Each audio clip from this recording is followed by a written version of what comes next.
The mining station orbited the red dwarf star in silence. Inside, 243 people worked their shifts, extracting rare minerals from the asteroids that drifted through the Proxima Centauri system. It was boring work far from Earth, but it paid well. Most of the miners were saving money to buy homes back on Earth or Mars. Some were running from bad memories. Others just liked the quiet of space. Sarah Chen was in the cafeteria drinking coffee when the alarm started screaming. She dropped her cup and ran to the nearest window. What she saw made her blood freeze. Ships, huge ships, 12 of them, each one larger than anything humanity had ever built.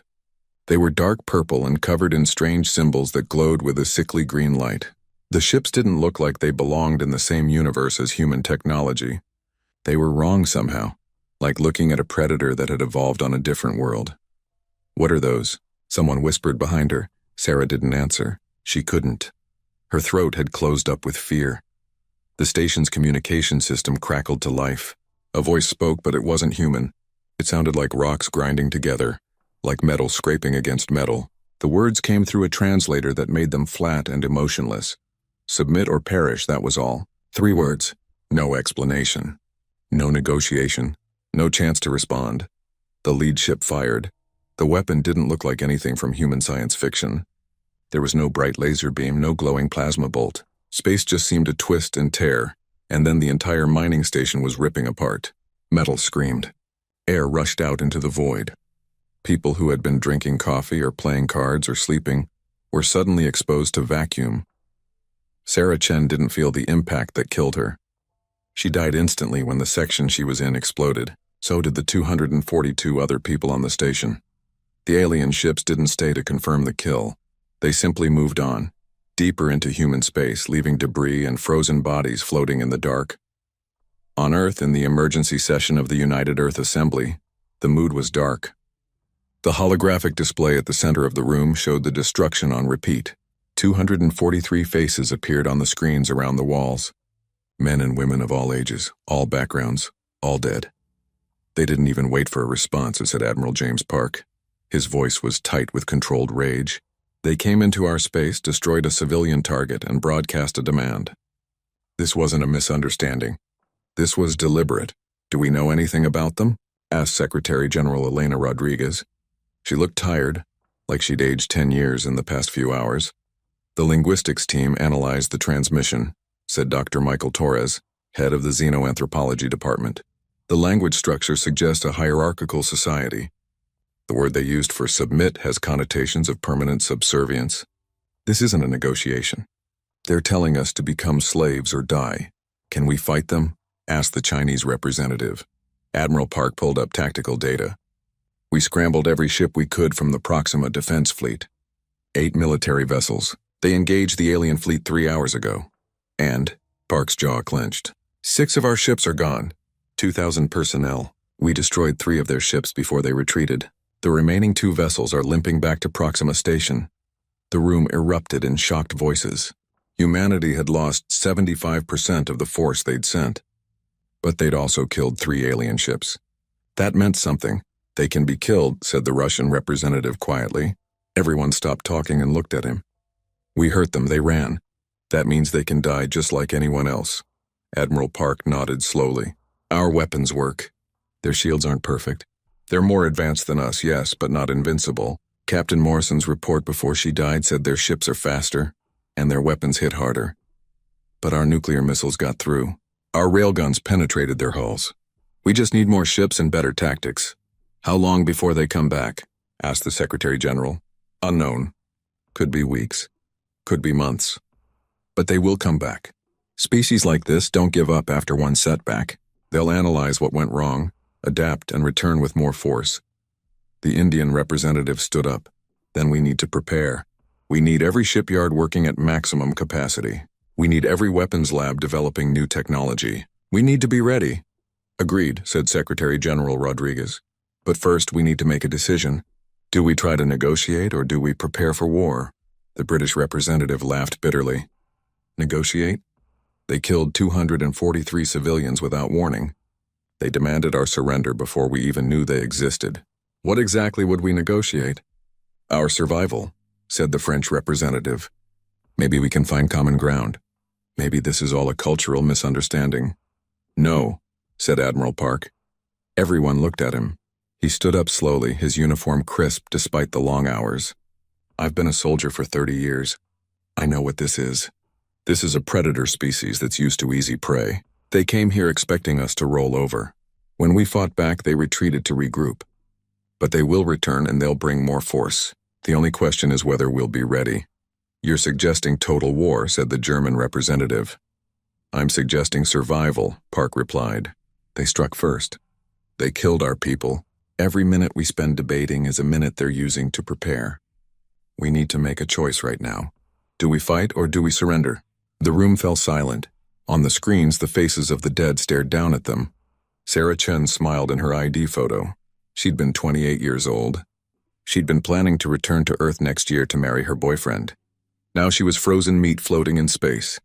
Secretary General Rodriguez stood up. All in favor of full military mobilization in a state of war with the hostile alien force? Vote now. Every hand in the room went up. Not one person abstained. Then it's unanimous, Rodriguez said quietly. We're at war. The surviving alien ships limped back to their home territory. On the bridge of the lead vessel, Fleet Commander Zekthor watched his screens with what humans would recognize as shock. He had lost 3 ships, against a primitive species that shouldn't have been able to scratch his shields. Analysis, he growled to his tactical officer. Their weapons are crude but effective, Commander. Kinetic projectiles accelerated by magnetic rails, primitive fusion warheads, chemical rockets for propulsion. By our standards, they're using technology that's at least 500 years out of date. And yet they destroyed 3 of our ships. They fought with desperation, Commander. And they used tactics we didn't expect. They sacrificed their ships to get close to ours. They accepted losses that no civilized species would tolerate. Zekthor made a grinding sound that was the Vraxian equivalent of a thoughtful hum. In his 400 years of life, he had participated in the conquest of 17 species. Not one of them had fought back effectively. Most had surrendered after the demonstration. A few had fought briefly, then accepted their place in the Confederacy. These humans were different. What is their population? He asked. Approximately 10 billion on their homeworld. Another 2 billion scattered across their solar system. They have colonies on 3 planets and 17 moons. Military capability? Limited. They have approximately 500 military spacecraft, mostly small patrol vessels and cargo haulers converted for combat. Their technology is primitive. They have no shield technology. Their power generation is based on fusion reactors. They've only just begun experimenting with faster-than-light travel. Zekthor felt reassured. Then this was an anomaly. We underestimated them because we thought they were weaker than they are, but they're still primitives. We'll report to the Council. They'll authorize a proper invasion force and we'll crush them. And if they've improved by the time we return? Asked the tactical officer. Zekthor laughed, a sound like rocks falling down a mountain. Improve? In what? A few months? It takes centuries to advance technology. They might build more ships, but they'll be using the same primitive weapons. We'll adapt our shields to their kinetic weapons and nuclear missiles. Next time, they won't even scratch our hulls. The tactical officer seemed satisfied with this answer. But deep in his mind, Zekthor felt a small worm of doubt. Something about the way the humans had fought bothered him. They'd adapted their tactics in the middle of the battle. When their missiles failed against shields, they'd switch to ramming attacks. When those failed, they'd use nuclear mines. Each tactic had been different, creative, desperate. Most species fought the same way from the beginning of a battle to the end. They had doctrine and strategy, and they stuck to it even when it wasn't working. The humans had changed their approach 5 times in a 4-hour battle. What would they do with 6 months to prepare? Zekthor pushed the thought away. It didn't matter. The Vraxian Confederacy had conquered 47 star systems. They'd subjugated dozens of species. They had technology that made them gods compared to these humans. A few clever tactics wouldn't save a primitive species from the full might of the Confederacy. He began preparing his report to the Council. Hostile species encountered. Designation, humans. Technology level, primitive. Military capability, minimal but aggressive. Recommendation, Full invasion force of 200 vessels. Estimated time to total conquest, 2 weeks. He didn't add his private thoughts. He didn't mention the worm of doubt. He was a fleet commander of the Vraxian Confederacy. Doubt was weakness, and weakness was death. On Earth, the mobilization began immediately. Every shipyard in the solar system shifted to military production. Civilian construction stopped. Luxury items disappeared from stores as factories retooled for war production. Scientists who had been studying asteroid mining or fusion efficiency were reassigned to weapons development. In a bunker deep beneath the Swiss Alps, the brightest minds in human science gathered for an emergency conference. Dr. Sarah Kim, head of the Advanced Weapons Division, stood before a holographic display showing schematics of the alien ships. "We have debris from the 3 ships we destroyed," she said, "and we have sensor data from the battle. Here's what we know." The display zoomed in on the alien hull material. "Their armor is a carbon titanium composite we've never seen before. It's strong, but it's not indestructible. Our railguns punch through at close range.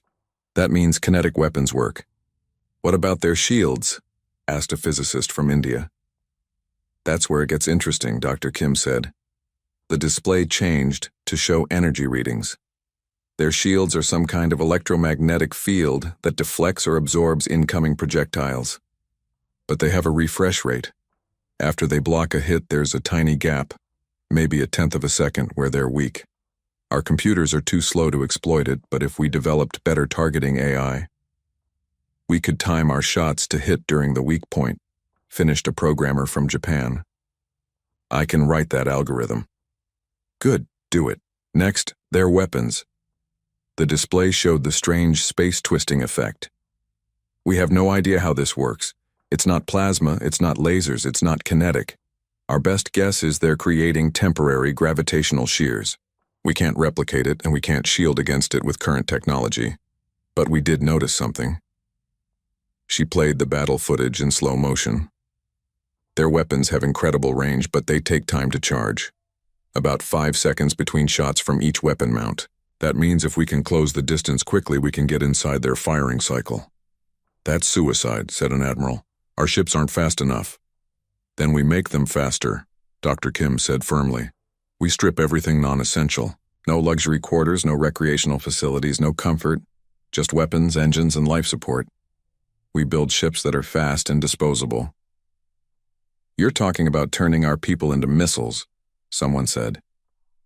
"No," Dr. Kim said quietly. "I'm talking about giving them a chance to kill the enemy before the enemy kills them. Right now we're in a knife fight with someone who has a gun. We need to close the distance and make it a brawl." The room was silent for a moment. Then the admiral nodded. "How long?" 6 months for the first new ships. 3 months if we cut corners and accept higher risk." "Cut the corners. Risk doesn't matter if we're all dead." Around the world, similar conversations were happening. Weapons scientists were working on new missiles, new railguns, new tactics. Military strategists were studying the battle footage frame by frame, looking for weaknesses. Psychologists were trying to understand the alien mindset. Linguists were analyzing the 3-word message, trying to learn everything they could about the enemy. And in her office, Secretary General Rodriguez sat alone, looking at the faces of the 243 dead. She had authorized total war. She had bet humanity's future on the belief that they could win against a superior enemy. She picked up a pen and wrote a single sentence in her diary. "They think we're weak. They think we'll break. They have no idea what humans do when we're cornered." She closed the book and went back to work. There was a war to win, and humanity would either triumph or die. There would be no surrender. There would be no second chance. The aliens had struck first, and they would learn what that meant. They would learn that humans don't repeat their mistakes, and they don't forget. 6 months had passed since the first attack. 6 months of humanity working harder than it had ever worked before. The shipyards around Earth, Mars, and the outer colonies ran 24 hours a day. The lights never went off. The factories never stopped. People worked in shifts, sleeping in bunks near their stations, eating meals in 5 minutes, then going back to work. Dr. Sarah Kim hadn't slept more than 4 hours a night in half a year. Her team had tested 73 different weapon designs. 60 of them had failed. 10 had killed the test pilots. 3 had worked. She stood now in the weapons testing facility orbiting Jupiter, watching through thick reinforced glass as a new laser cannon charged up. The weapon was brutal in its simplicity. It took every bit of power from a ship's reactor and focused it into a single beam of coherent light. It could only fire 3 times before the reactor needed to cool down, but each shot carried enough energy to boil a lake. "Fire," she ordered. The laser lanced out across space, invisible except where it intersected with test debris. A chunk of asteroid the size of a building simply ceased to exist. The rock didn't explode. It didn't melt. It vaporized instantly, turned into plasma by temperatures that matched the surface of a star. "Beam cohesion?" she asked. "Perfect, Doctor. No dispersion at effective combat range. Recharge time? 20 seconds. Much better than the previous design." Dr. Kim allowed herself a small smile. It was the first smile she'd had in 6 months. "Install it on all new ships. Retrofit the existing fleet as fast as possible." She moved to the next testing bay. Here, engineers were working on magnetic acceleration cannons. These weren't like the old railguns. These used superconducting magnets to accelerate projectiles to 10% of light speed. At that velocity, even a small piece of metal carried kinetic energy equivalent to a nuclear bomb. "Problems?" she asked the lead engineer. "Just one, Doctor. At these speeds, friction with stray atoms in space creates heat. The projectiles melt before they reach the target. Solution? We coat them in an ablative shell that burns away, protecting the core." "Works perfectly. We tested it an hour ago." "Show me." The engineer ran the test footage. A small tungsten rod no bigger than a baseball shot from the cannon. It crossed 1,000,000 kilometers in 30 seconds and hit a derelict spaceship that humanity had towed into the testing zone. The ship didn't just break apart. The kinetic impact was so violent that the entire vessel converted to plasma. Where a ship had been, there was now only an expanding cloud of superheated gas. "That'll do," Dr. Kim said. "Production immediately." She checked her watch. The Vraxian fleet was coming. Intelligence estimated they'd arrive in 3 weeks. Every day mattered.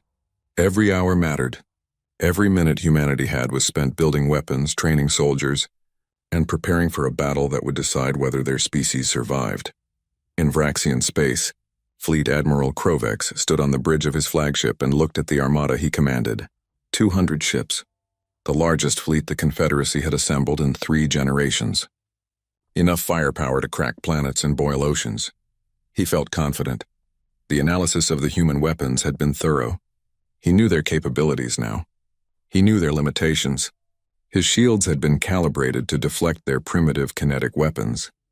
His armor had been reinforced against their nuclear missiles. His ships were faster, stronger, and carried more firepower than the entire human fleet combined. "Status of the invasion force?" he asked his second-in-command. "All ships report ready, Admiral. Troop transports are loaded with occupation forces. We have enough soldiers to hold their major cities once their military is destroyed." "And the demonstration weapon?" "Armed and ready, sir. Once we destroy their military, we'll use it on one of their smaller colonies.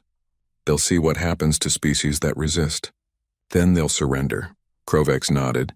It was standard Confederacy procedure. Crush the military, destroy a city or two to break morale, then accept surrender. By this time next month, humanity would be another subject species, working in Vraxian factories and mines. Their homeworld just another resource to be exploited. All ships prepare for jump to human space. We go to war. 200 ships activated their faster-than-light drives. Space folded, twisted, and they vanished, traveling in seconds across distances that would take light years to cross. When they emerged, they were at the edge of the solar system. Earth's sun was a bright dot in the distance. Sensors immediately picked up human ships. Lots of them. How many? Krovex demanded. "Counting now, sir. 50, 75, 120. "Admiral, they have at least 200 ships." Krovex felt a moment of surprise. 200 ships in 6 months? Impossible. No species could build that fast. They're not all military grade, the sensor officer continued. Most appear to be converted civilian vessels. Cargo haulers with weapons attached. Mining ships with armor plating. They're desperate, Admiral. They've converted everything they have. Krovex relaxed. Desperation meant weakness. It meant humanity had thrown everything into this one defense. When he crushed this fleet, they'd have nothing left. All ships advance. Destroy everything! The Vraxian armada moved forward like a purple tidal wave, their weapons charged. Their shields glowed with power. This would be a massacre, and the humans would learn what it meant to defy the Confederacy. The human fleet spread out, forming a loose sphere around the approaching Vraxian ships. It was a strange formation. Krovex had never seen anything like it. "They're trying to surround us," his tactical officer said. "But they don't have the numbers. We'll simply blast through them. Do it." All ships fire at will. The Vraxian weapons activated. Space twisted and tore. The gravitational shear weapons reached out across thousands of kilometers, designed to rip the human ships apart just like they destroyed the mining station 6 months ago. But the human ships didn't rip apart. They had new shields. Not the same technology as Vraxian shields, but something different. Magnetic fields that deflected the gravitational weapons just enough to keep the ships intact. The fields didn't stop the weapons completely. Ships still took damage. Hulls still buckled. But they didn't explode. They didn't tear apart like paper. And then the humans fired back. The lasers came first. Dozens of brilliant beams lanced across space, focused on individual Vraxian ships. The beams didn't just hit, they burned. Vraxian shields, calibrated to stop kinetic projectiles and deflect missiles, did almost nothing against concentrated light. The lasers punched through and struck armor. Metal boiled. Hulls breached. Atmosphere vented into space. Shields are ineffective against directed energy weapons. Someone screamed on the Vraxian command channel. Adjusting shield frequency. The adjustment took time. Time the humans didn't give them. Before the Vraxian shields could adapt, the second wave hit. The magnetic acceleration cannons fired. The tungsten rods coated in their ablative shells crossed the distance in seconds. They hit Vraxian ships at 10% of light speed, and the impacts were catastrophic.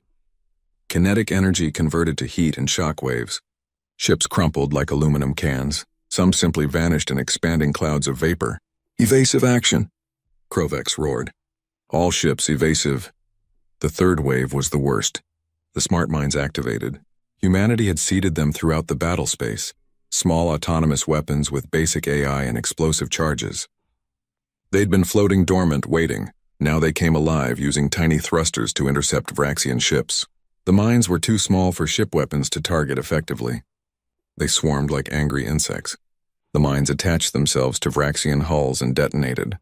Each explosion was small, but there were hundreds of mines. Thousands. They targeted weapon mounts, engine ports, sensor arrays, anything that looked vulnerable. Even when they didn't destroy a ship, they crippled it, leaving it blind and helpless. The battle lasted 4 hours. When it was over, only 31 Vraxian ships remained, and most of those were damaged. 169 ships had been destroyed. Almost 20,000 Vraxian soldiers were dead. The human fleet had lost 15 ships. 15. On his crippled flagship, Krovex stared at his screens in shock. This wasn't possible. This couldn't be happening. 6 months ago, humans had been fighting with primitive weapons. Now they had lasers that burned through shields, kinetic weapons that hit like asteroids, and autonomous mines that hunted ships. "How?" he whispered. "How did they advance so fast?" His tactical officer, injured but alive, looked at him with the Vraxian equivalent of terror. "They learned, Admiral. They studied our ships. They saw our weaknesses, and they built weapons specifically to exploit those weaknesses. That's not possible. Technology doesn't advance that fast. It takes decades, centuries. Apparently not for humans, sir." A transmission came through from one of the human ships. A woman's face appeared on the screen. She looked tired, but there was steel in her eyes. "Fleet Admiral Krovex. I'm Admiral Jennifer Morrison of the United Earth Navy. I survived your first attack on Proxima Station by luck. My ship was on patrol when you murdered 243 civilians. I've spent the last 6 months making sure I'd be ready when you came back." Krovex said nothing. What could he say? "You're going to retreat now," Morrison continued.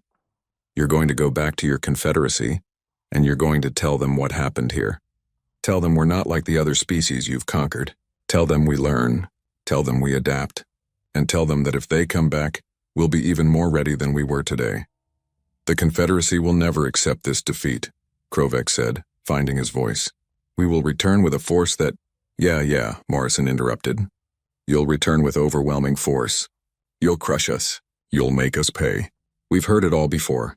6 months ago, you came here to demonstrate your power. Today, we demonstrated ours. If you want to come back and learn the lesson a third time, be our guest. We'll be waiting. The transmission cut off. The human fleet began moving away, leaving the crippled Vraxian ships floating in space. They didn't even bother finishing off the survivors. It was a message: you're not worth the ammunition. Krovex ordered his surviving ships to retreat. As they jumped away, he composed a message to the Confederacy Council. His hands shook as he recorded it. Council members, I must report a complete disaster. The humans have advanced far beyond our predictions.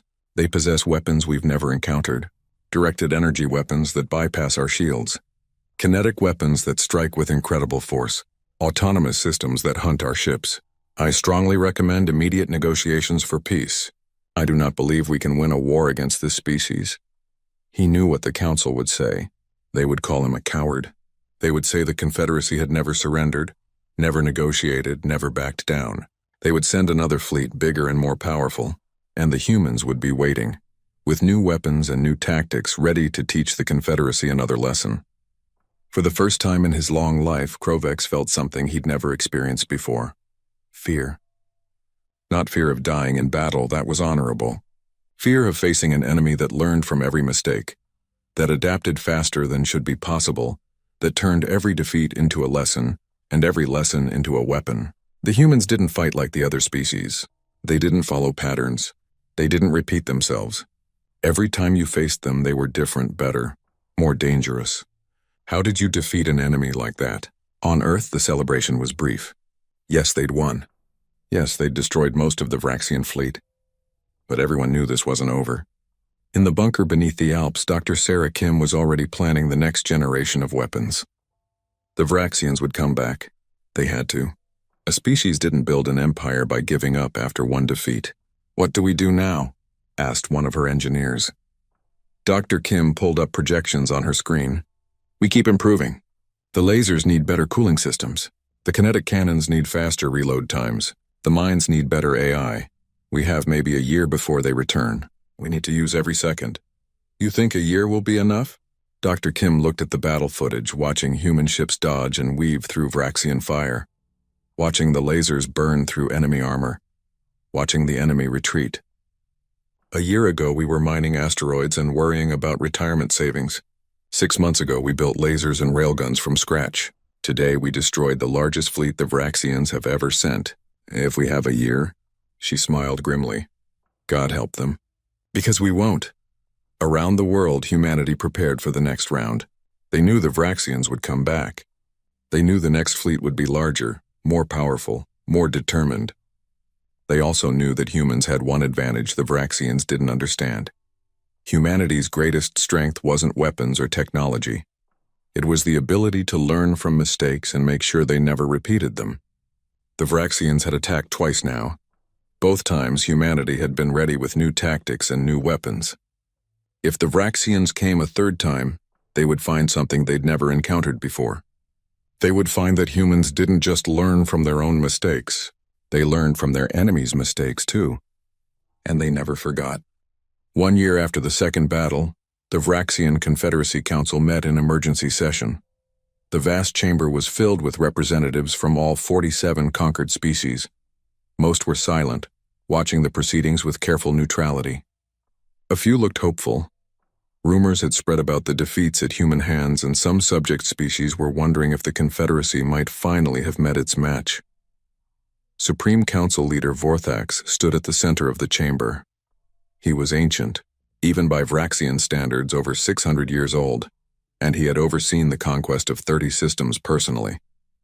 He had never negotiated, he had never compromised, and he was not about to start now.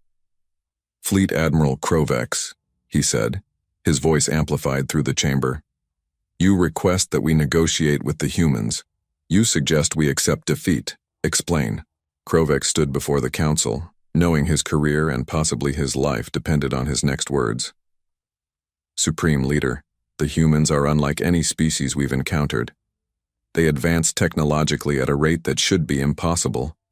They learn from every engagement and adapt faster than we can counter. In 2 battles, they've destroyed over 70% of our forces sent against them. Because you were incompetent, Vorthax said coldly. With respect, Supreme Leader, no. I followed standard doctrine. I used overwhelming force. The humans simply changed. Between our first and second attack, they developed entirely new weapon systems. They studied our tactics and built counters specifically designed to defeat us. Then we will study their tactics and build counters to their counters. We have, Supreme Leader. For a year, our best scientists have analyzed every second of the battles. We've reverse-engineered their laser technology. We've adapted our shields. We've improved our weapons. I am confident that with sufficient force, we can defeat them. Vorthax leaned forward. Define sufficient force. 2,000 ships, Supreme Leader. 15% of our entire military. And we must bring the planet cracker weapons. If we cannot defeat their fleet, we must be prepared to destroy their colonies, to show them the price of resistance. The chamber erupted in shocked voices. 2,000 ships. It was unprecedented. The largest force the Confederacy had ever assembled for a single campaign. You ask us to commit resources needed to defend our entire empire to crush one planet? Another council member demanded. I'm asking us to end this before it becomes worse, Krovex said. Every day we wait, the humans grow stronger. We must strike now with everything we have and break them completely. Because if we don't... He paused.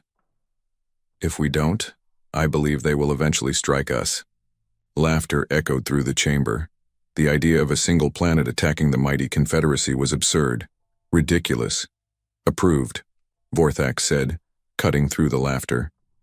Assemble the fleet, crush the humans, make an example of them, so horrific that no species will ever dare to resist us again. On Earth, intelligence officers watched the Vraxian buildup with growing concern. Spy satellites in Vraxian space, disguised as asteroids and space debris, sent back images of the massive fleet assembling. 2,000 ships.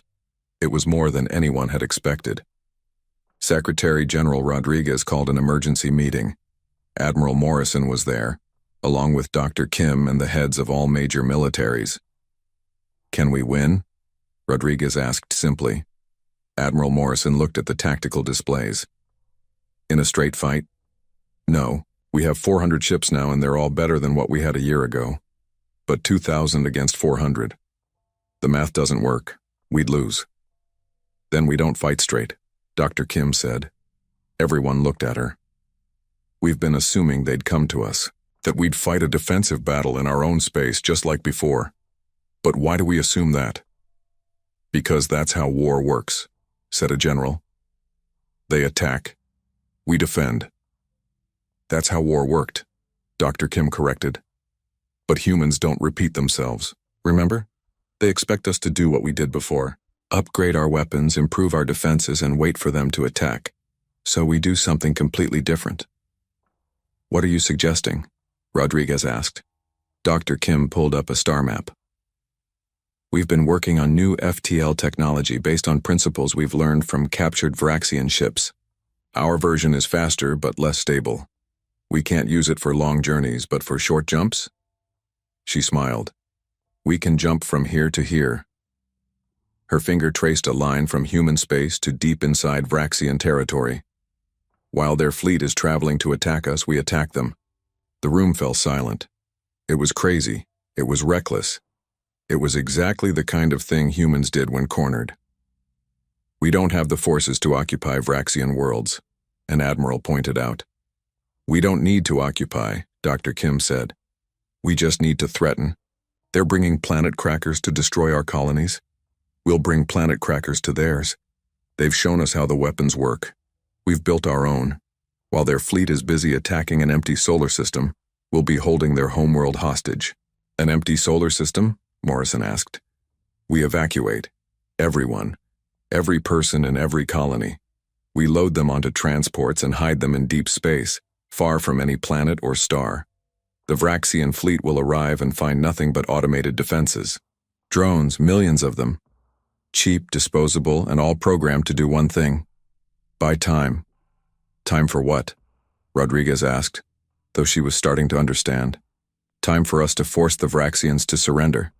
They can destroy our empty cities, and our automated defenses, but while they're doing that, we'll have 3 fleets positioned at 3 different Vraxian colonies. We'll give them a choice. Order your invasion fleet to stand down, or we destroy your worlds. All 3 of them. At once. The plan was audacious, insane, brilliant, and very, very human. The casualties if this goes wrong, someone said. If this goes wrong, we're all dead anyway, Doctor, Kim said bluntly. They're coming with 2,000 ships and weapons designed to crack planets. They're not here to conquer us anymore. They're here to exterminate us. So we make sure they understand. If we die, we're taking them with us.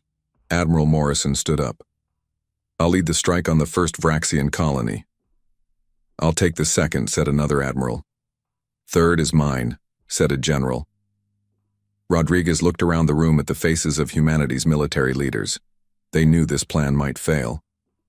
They knew they might be ordering millions of deaths, but they also knew that doing nothing guaranteed extinction.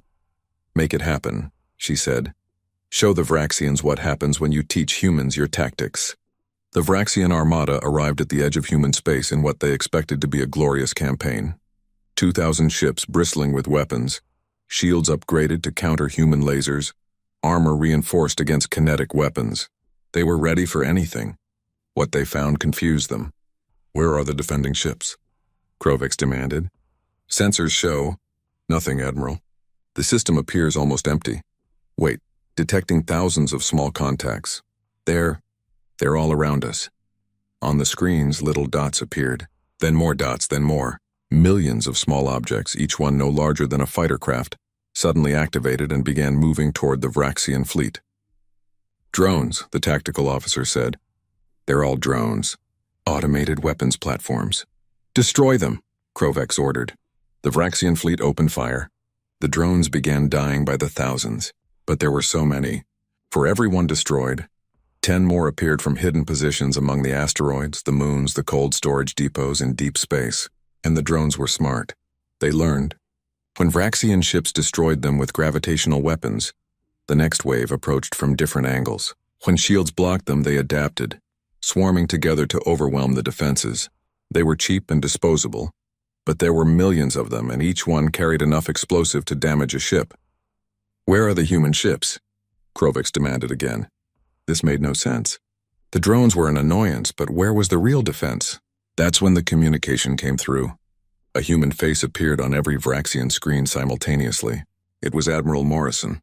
Fleet Admiral Krovex, I'm going to save us both some time. Look at these coordinates. She transmitted 3 sets of numbers. Krovex's sensor officer checked them. Admiral, those are Vraxian colonies. New Terra, Vormak, and Kesith Prime. Correct, Morrison said. Right now we have 3 fleets at those locations. Each fleet carries the same planet cracker weapons your fleet is carrying. Each fleet is aimed at a civilian population center. 20 million Vraxians on New Terra. 35 million on Vormak. 50 million on Kesith Prime. All of them are about to die unless you stand down immediately. Krovex felt his blood freeze. You're bluffing. You can't have ships there. We would have detected them. Morrison smiled, and it wasn't a nice smile. You taught us to build those planet crackers. Thank you for that, by the way. You also taught us that attacking civilian targets is an acceptable tactic in war. And you taught us that overwhelming force is the only language your Confederacy understands. Well, we've learned our lessons. Now here's your lesson. Humans don't repeat themselves. You came to us 3 times. Each time you expected us to fight the same way. We didn't. We learned. We adapted. And we've made sure you'll never have the chance to repeat your mistakes. If you destroy those colonies, we'll destroy Earth, Krovex shouted. Go ahead, Morrison said calmly. Earth is empty. We evacuated everyone. Every human in the solar system is gone, hidden in deep space where you'll never find them. You can destroy our cities, our monuments, our history, but you can't destroy us. Meanwhile, your people are sitting in cities right now, going to work, raising families, living their lives. And in 30 seconds, they're all going to die unless you power down your weapons and surrender. Krovex's mind raced. This was impossible. Humans couldn't have gotten ships past their sensors. They couldn't have. 20 seconds, Morrison said. You're lying, Krovex said, but his voice shook. What if she wasn't lying? What if humans had developed technology that let them slip past Vraxian sensors? They'd done the impossible twice already. 15 seconds. You know, your Confederacy has a rule. Never negotiate. Never surrender. Never show weakness. That's a stupid rule, Admiral. Humans have a different rule. Do whatever it takes to survive. 10 seconds. Krovex looked at his tactical display. His fleet was already damaged by the drone swarms.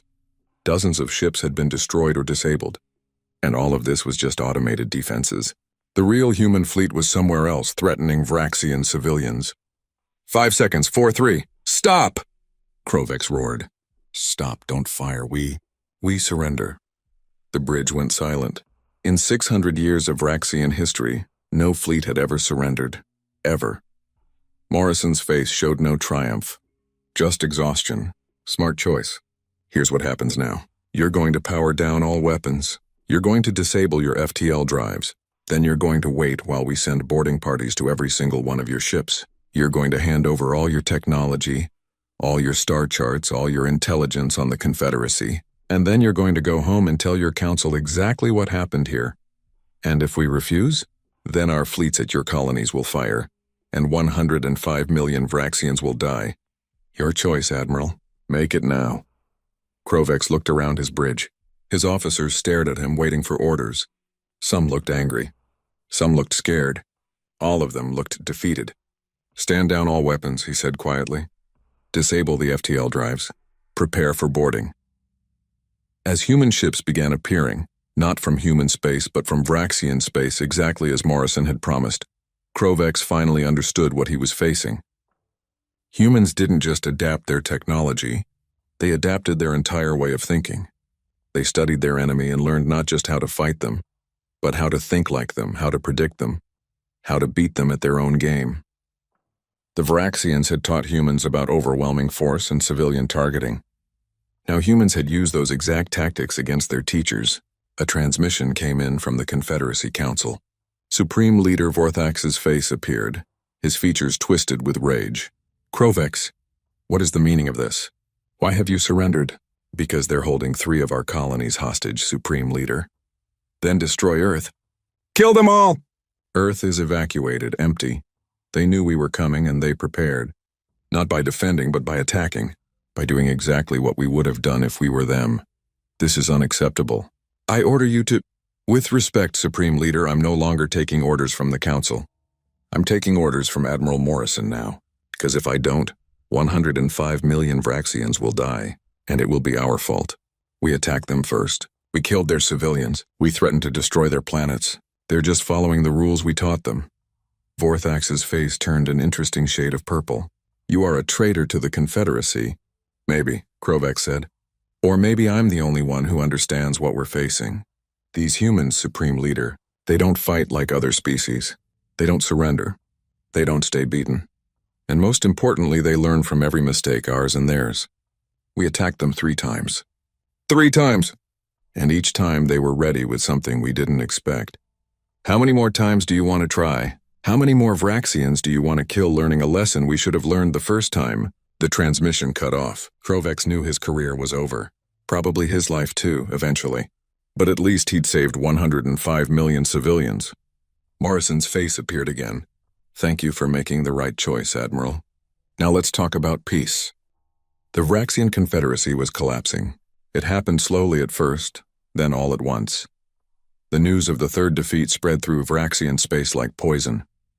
2,000 ships, the pride of the Confederacy, had surrendered without destroying a single human world. Fleet Admiral Krovex had handed over military secrets, technology, and strategic intelligence to a species that had been unknown 2 years ago. The subject species heard the news and acted. The Kelvorians were first. They'd been conquered 300 years ago, and they'd waited patiently for any sign of weakness. Within a week of the surrender, they declared independence. Their military, small but well-trained, seized control of their homeworld and 3 colonies. The Vraxian response was swift but ineffective. The fleet sent to crush the rebellion was ambushed by ships using human-designed weapons. Lasers and kinetic cannons tore through Vraxian shields. The fleet retreated after losing half its ships. After that, it was like a dam breaking. The Torvine declared independence. The Xanathar, the Breviks, the Morganites. Within 3 months, 12 of the 47 subject species had declared independence. and another 8 were in open rebellion. The Confederacy's economy, built on the labor and resources of conquered worlds, began to collapse. Trade routes were disrupted. Mining operations stopped. Food shipments failed to arrive. On the Vraxian homeworld, rationing began for the first time in 500 years. In the council chambers, the mood was desperate. Supreme Leader Vorthax looked older than his 600 years. The other council members argued constantly, blaming each other for the disaster. "We should negotiate with the humans," said one council member. "They've proven we can't defeat them militarily." "Negotiate?" Vorthax's voice was quiet but dangerous. "Negotiate with a species that has humiliated us? That has inspired our subjects to rebel? That has broken our empire? What choice do we have? Every day we waste, we grow weaker." "I'll tell you what choice we have," Vorthax said. He activated a holographic display. "For the past 6 months, our scientists have been working on a project. Something we've never needed before. Something we swore we'd never build." The hologram showed a massive weapon, larger than a battle station, surrounded by dozens of ships. "A star killer," Vorthax said. "A weapon that can destabilize a sun and cause it to go supernova. This weapon, placed in the Sol system, will destroy not just Earth, but every planet, every colony, every human in their space. They will have 3 hours to evacuate, which isn't nearly enough time. Everything they are, everything they've built, everyone they love, all of it will burn." The chamber fell silent. The Star Killer was a theoretical weapon, discussed in military academies but never built. It was considered too dangerous, too final. Using it meant accepting mutual destruction, because the energy release would damage the attacking fleet as well. "You're talking about genocide," a council member said quietly. "I'm talking about survival," Vorthax replied. "The humans have shown they will never surrender. They will continue to grow stronger, continue to inspire our subjects to rebel, continue to destroy us piece by piece. We have one option left. Make them surrender by threatening everything they care about. Their homeworld, their species, their very star. And if they don't surrender, then we activate the weapon. Yes, billions will die. Yes, it's monstrous, but it will end the threat. And it will show every species in the galaxy what happens when you defy the Confederacy. The human fleets will retaliate. They'll destroy our colonies, let them. We'll rebuild, but without Earth, without their industrial base, without their homeworld, the humans will be scattered refugees. They won't be able to sustain their technology or their military. In 10 years, they'll be extinct.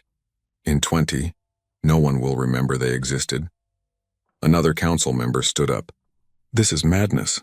We're talking about murdering billions of civilians." "They would do the same to us," Vorthax said. "They've already proven that. They held our colonies hostage. They threatened to kill millions of Vraxians. The only difference is that we're going to follow through." The vote was close, but it passed. The Vraxian Confederacy would build its doomsday fleet. They would bring the Star Killer to Earth. They would give the humans one chance to surrender completely and unconditionally, dismantling their military and accepting Vraxian rule. If the humans refused, the weapon would fire. It was the desperate gamble of a dying empire, and everyone in the room knew it. But desperation makes people do terrible things. Earth's intelligence services picked up the construction of the Doomsday Fleet within days. Spy satellites watched as the Vraxians built the massive Star Killer. Scientists analyzed the design and confirmed humanity's worst fears. "It'll work," Dr. Sarah Kim said at the emergency briefing. Her face was pale. "If they get that weapon into our solar system and activate it, we have maybe 3 hours before the sun explodes. Not enough time to evacuate even a fraction of our population. Can we destroy it?" Admiral Morrison asked. "It's heavily shielded and surrounded by 800 warships. The largest fleet we can assemble is 400 ships, and that's stripping every defensive position. Even if we won the battle, which isn't guaranteed, we'd take heavy casualties. And if even one ship gets through with the weapon, everyone dies." Secretary General Rodriguez finished. She looked around the room at humanity's leaders. "Options? We could surrender," someone suggested. "Accept Vraxian rule. At least we'd be alive, would we?" Admiral Morrison asked. "They've lost 70% of their empire because of us. They're not going to accept a simple surrender. They'll want revenge. They'll want to make an example of us so horrific that no other species will dare to rebel." "We could run," another voice said. "Load as many people as we can onto ships and scatter across the galaxy. And leave 8 billion people to die?" Rodriguez shook her head. No, if we run, we're admitting we can't win. We're admitting humanity's best strategy is to hide and hope they don't find us. Dr. Kim looked at the analysis of the Star Killer. Her mind was racing, thinking through possibilities, discarding ideas, looking for anything that might work. Humans had won 3 times by doing the unexpected, by learning from their enemies, by adapting faster than anyone thought possible. What would the Vraxians expect them to do? They'd expect panic. They'd expect desperate military strikes. They'd expect either surrender or a final suicidal attack. So what should humanity do instead? An idea began to form. It was crazy. It was dangerous. It might not even be possible. But it was unexpected, and that meant it might work. I have an idea, she said slowly, but you're all going to hate it. Everyone looked at her. The Vraxians think they understand us now. They've fought us 3 times. They've studied our tactics. They think they know how we think. But there's one thing they don't know. One thing we haven't shown them yet. What's that? Rodriguez asked. Infiltration, not of their territory, of their society, their culture, their very civilization. She pulled up images of Vraxian citizens. For 2 years we've been studying them. Their biology, their psychology, their social structures. We've captured thousands of them, interviewed them, learned everything we could about how they think and how they live. What if we use that knowledge not to fight them, but to become them? You're talking about spies, an intelligence officer said. I'm talking about thousands of spies. Tens of thousands. We take volunteers, give them biological modifications, train them to act and think like Vraxians, and insert them into Vraxian society. Not as saboteurs, not yet, but as ordinary citizens. Workers, teachers, engineers, soldiers. We become part of their civilization. That's impossible, someone said. They'd detect us. Genetic scans, neural patterns, would they? Dr. Kim pulled up research files. We've been working on this for months. Biological camouflage at the genetic level, neural pattern mimicry, pheromone matching. It's possible. Difficult, but possible. And if we can pull it off, if we can infiltrate their entire society, then when they bring that doomsday fleet to Earth, we won't threaten to destroy their colonies. Then what will we threaten? Morrison asked, though she was starting to understand. We'll threaten to destroy them from within. We'll show them that we're not just in their space stations or their military bases. We're everywhere. We're in their food supply, their water treatment facilities, their power grids, their government buildings, their schools and hospitals and homes. We're not an external threat anymore. We've become internal. We've become inseparable from their civilization itself. The room was silent as everyone processed this. It was audacious. It was terrifying. It was the kind of plan that could only work once because after it was revealed, the enemy would never trust anyone again. You're talking about becoming a virus, Rodriguez said, infecting their entire society. Yes, and making sure they know that if they kill us, they kill themselves. The Star Killer becomes useless because destroying Earth means we trigger failsafes that destroy them. It's mutually assured destruction, but on a societal level rather than a military one. How long would this take? Morrison asked. We have 3 weeks before their fleet is ready. It's not enough time to infiltrate completely, but it might be enough to infiltrate the key systems. Military command, government, infrastructure control. If we can position our people in critical locations and make the Vraxians aware of it at the right moment, we can force a surrender without firing a shot. And if we fail? Someone asked. Then we fail spectacularly and the sun explodes and everyone dies. But we're facing that outcome anyway if we do nothing. Rodriguez looked around the room. This plan requires volunteers who might never come home. It requires people willing to give up their identities, their families, their very humanity, to become Vraxian. Who would do that? Admiral Morrison stood up. I would. After the Vraxians killed those 243 people at Proxima Station, I promised myself I'd do whatever it took to stop them. If that means becoming one of them to save humanity, then that's what I'll do. I'll go too, Dr. Kim said.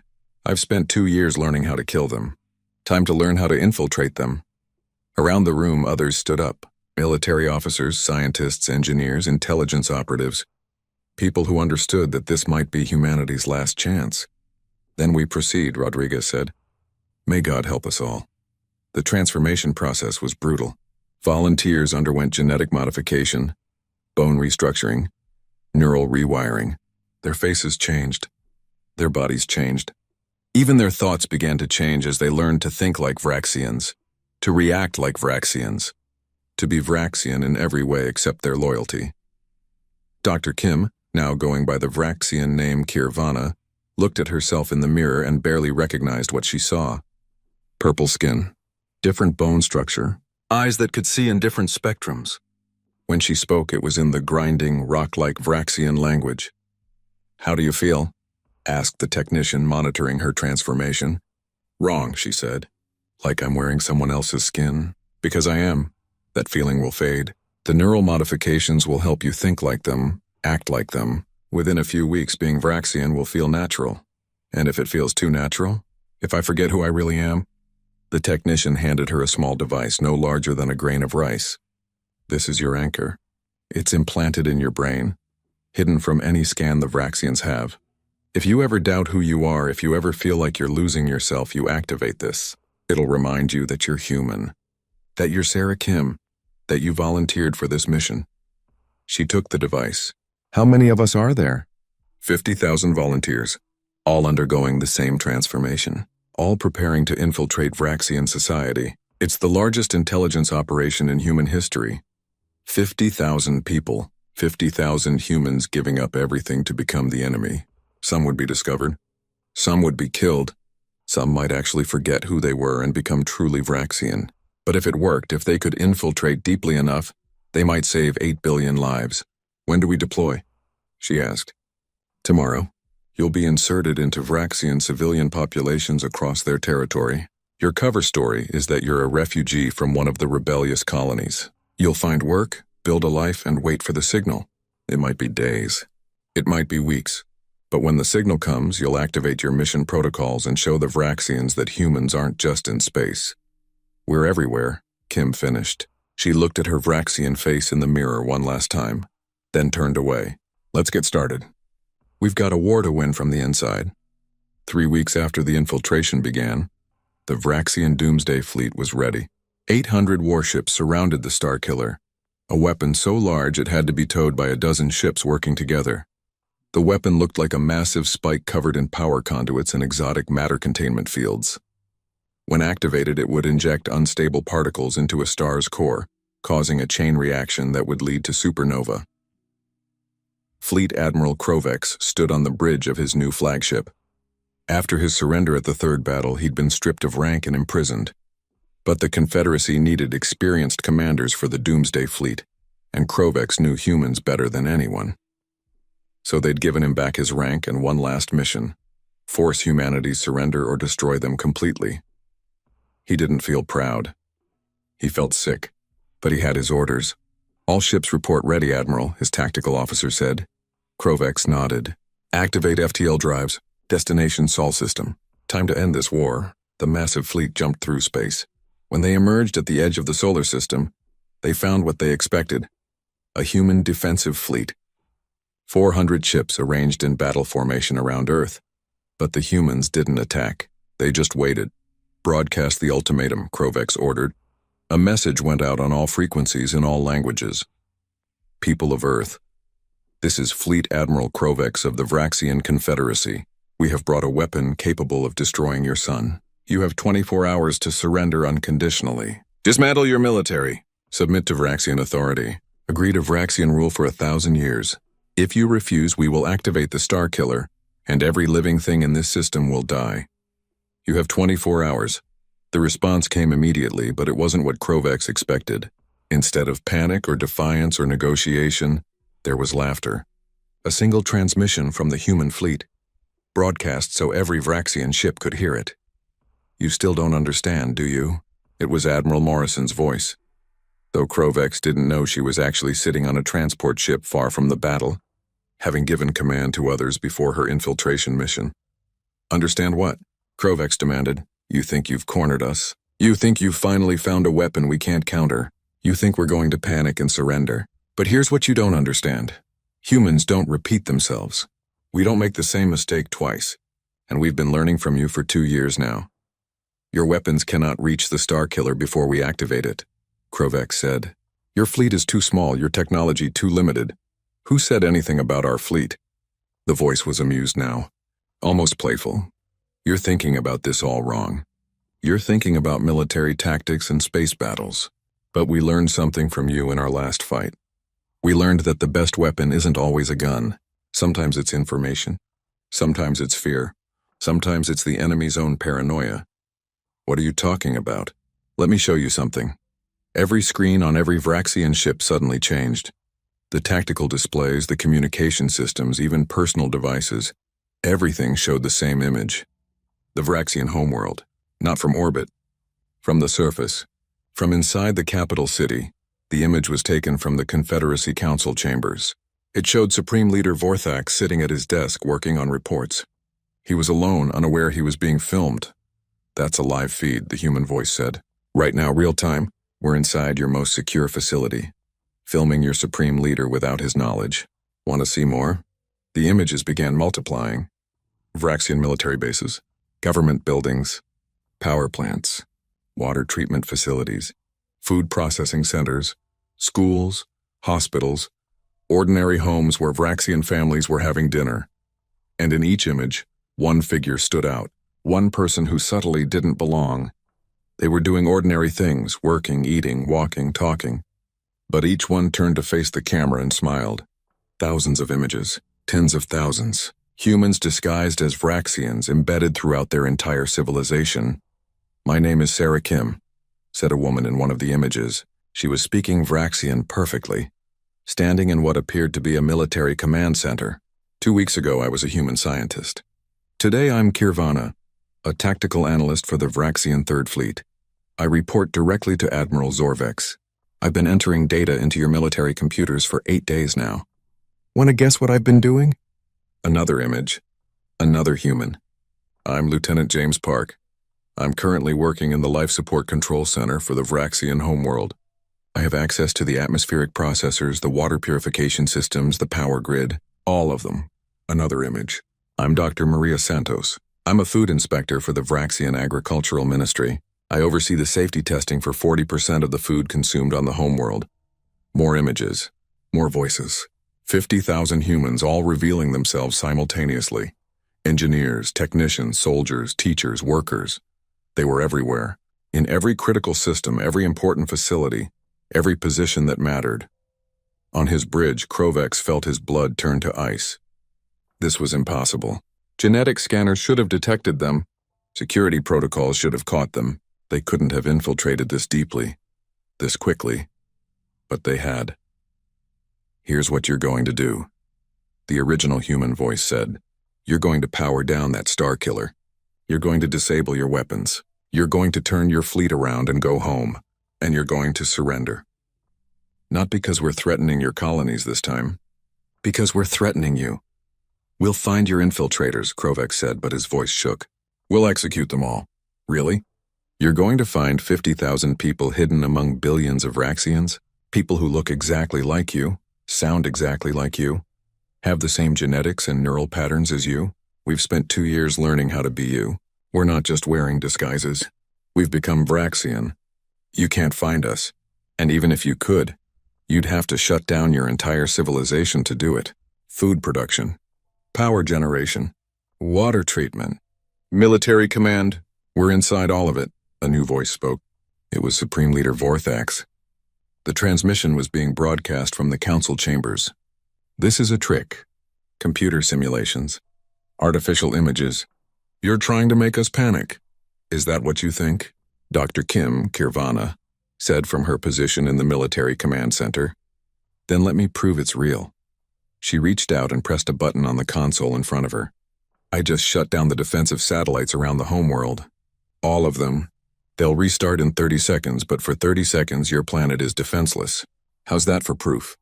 On Vraxian homeworld, alarms began screaming. Defensive satellites went dark. The council chambers erupted in panic. Vorthax's face went from purple to nearly white. That's just one of us, the human voice continued. Just one demonstrating what we can do. Now imagine all 50,000 of us activating at once. We could shut down your life support. Contaminate your food supply. Disable your military networks. Crash your economy. We could make your entire civilization collapse in days, not by attacking from outside, By destroying you from within. Krovex looked at his tactical displays. His fleet was powerful. His Starkiller could destroy the human homeworld. But what good was any of that if human agents could shut down his homeworld's life support? If they could poison the water supply? If they could disable the military command systems? You're bluffing, he said weakly. You wouldn't kill billions of civilians. Why not? You were about to do exactly that to us. You brought a weapon to murder everyone in this solar system. You gave us 24 hours to surrender or die. So we learned from you. We built a weapon that makes your Starkiller look like a child's toy. Our weapon isn't a machine, it's people. It's 50,000 humans who have infiltrated your society so completely that you'll never be able to trust anyone again. Another voice joined the transmission. It was from the Vraxian homeworld. This is Counselor Mex Varna. I've served on the council for 200 years. Or at least you thought I did. My real name is Alexander Chen. I've been feeding you false intelligence for 3 months now. Every military decision you've made recently was based on data I provided. How does it feel knowing your entire strategy has been guided by a human? The council chambers erupted in chaos. Vorthax was screaming orders, demanding security sweep the entire building, demanding genetic scans of everyone. But it was too late. The damage was done. The paranoia was spreading. Here's the truth, the human voice said. You can activate that Starkiller. You can destroy Earth and kill 8 billion humans. But the moment you do, we activate our fail-safes. Every human agent in your civilization will begin sabotage operations. Your life support fails. Your food gets contaminated. Your power grids shut down. Your military computers crash. Within a week, your civilization will be in chaos. Within a month, billions of Vraxians will be dead. Not from our weapons, from your own infrastructure turning against you. This is terrorism, Krovex said. No, Admiral, this is war. You taught us how to wage it. You showed us that civilian targets are acceptable. You demonstrated that overwhelming force is the only language you understand. You educated us in the tactics of extinction-level warfare. We're just better students than you expected. Vorthax's voice came through, shaking with rage. If we surrender, what guarantee do we have that you'll remove your infiltrators? None. That's the point. We're not removing them. They're staying exactly where they are, forever. They're going to live as Vraxians, work as Vraxians, die as Vraxians. Their children will be Vraxian. Their grandchildren will be Vraxian. In 3 generations, nobody will remember they were once human. They've sacrificed their identities, their families, their humanity itself to save Earth. And they're staying in position as insurance. If you ever attack us again, if you ever threaten human space, if you ever even think about building another doomsday weapon, they activate. And your civilization dies. The implications crashed down on Krovex like a physical weight. Humans weren't just threatening them now. They were threatening them forever. There would always be human agents embedded in Vraxian society. Always a knife at their throat. Always the knowledge that their entire civilization existed at human mercy. You've made it impossible for us to trust our own people, Vorthax said. Yes. Just like you made it impossible for us to trust that you wouldn't attack us. You wanted to teach us fear. Congratulations. We learned, and we're teaching it right back to you. Krovex looked at his crew. Were any of them human agents?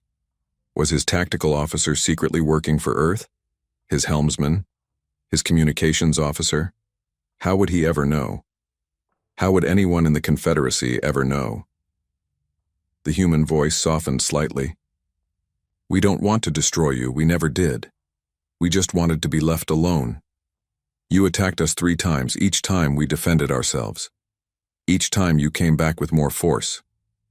So we had to show you that force isn't enough. That overwhelming military power isn't enough. That you can't defeat an enemy who's willing to become you. What do you want? Krovex asked. Peace. Real peace. Permanent peace. Here's the deal. You dismantle the Starkiller. You withdraw all military forces from human space and from the space of any species that wants independence from the Confederacy. You agree to a mutual non-aggression treaty that lasts 1,000 years. You allow independent observers to verify that you're complying. And in exchange, our infiltrators will simply live their lives. They won't sabotage anything. They won't attack anyone. They'll just be ordinary Vraxian citizens, unless you break the treaty.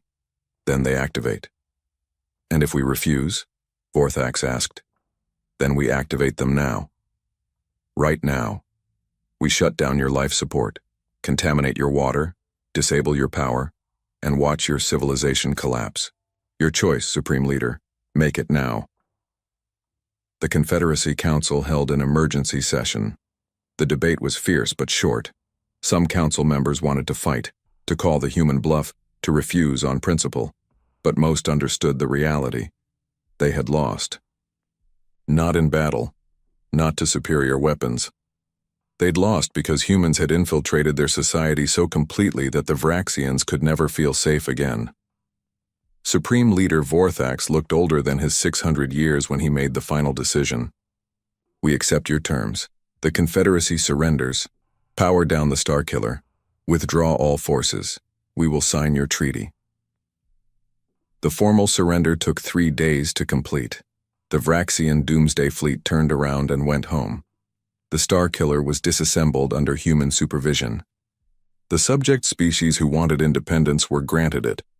The Vraxian Confederacy, which had ruled 47 systems for 600 years, was reduced to 12 systems and a promise never to expand again. And throughout Vraxian space, 50,000 human agents settled into their new lives. Some had families. Some took jobs they enjoyed. Some rose to positions of power in Vraxian government and military. They lived and worked and eventually died as Vraxians. Their children never knew their parents had once been human. Their grandchildren wouldn't believe it if told. They were the insurance policy, the guarantee, the promise that humanity would never be threatened again. 5 years after the war ended, Secretary General Elena Rodriguez stood before the Galactic Council. It was a new organization, formed after the Confederacy's collapse. Representatives from 73 species attended, including the Vraxians. The war between humanity and the Vraxian Confederacy taught us many lessons, Rodriguez said. The most important is this. We don't have to be enemies. The Vraxians attacked us because they thought we were weak. We defended ourselves because we had no choice. Both sides escalated because neither side understood the other. She looked at the Vraxian delegation. Former Fleet Admiral Krovex was there, now serving as the Vraxian ambassador. He met her eyes and nodded slightly. The Vraxians taught us about warfare, Rodriguez continued. They taught us about tactics and strategy and the price of aggression. We learned those lessons well. Too well, perhaps, but we also learned something else. We learned that the best victory isn't destroying your enemy, it's making them your ally. She pulled up images of reconstruction efforts. Human engineers working alongside Vraxian engineers to rebuild damaged colonies. Human teachers helping to reform Vraxian education. Human doctors treating Vraxian patients. The humans who infiltrated Vraxian society didn't just threaten destruction. They also built bridges. They showed that humans and Vraxians can work together, live together, prosper together. Today, the Vraxian Confederacy is becoming a Vraxian Federation, a democracy, a society that values cooperation over conquest. Krovex stood up to speak. 5 years ago, I would have said humans were a plague to be eradicated. Today, I say they are the best thing that ever happened to the Vraxian people. They didn't just defeat us in war. They defeated the worst parts of our culture, our arrogance, our cruelty, our belief that might makes right. They showed us a better way by becoming us and showing us what we could be. There was applause from the assembled species. Not everyone trusted the new peace. Not everyone believed it would last.